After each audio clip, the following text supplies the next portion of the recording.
Bhagwanpur Vaishali. DJ Rajan Bhagwanpur Vaishali. DJ Rajan Bhagwanpur Vaishali. लेके पूरा दार हम जाएं पाएदार, भोले बाबा करी है समस्या के हार।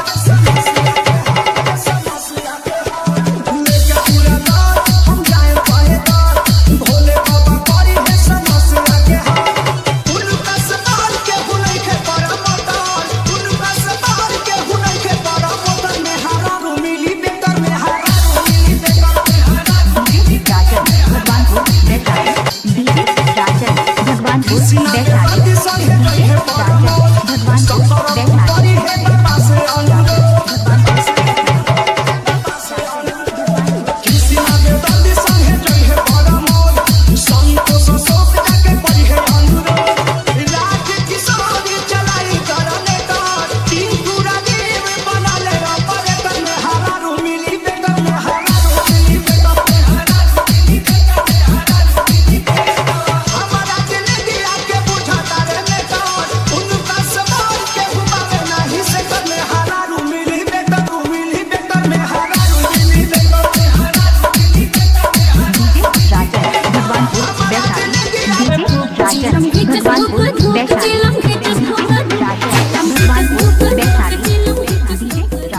भगवानपुर वैशाली।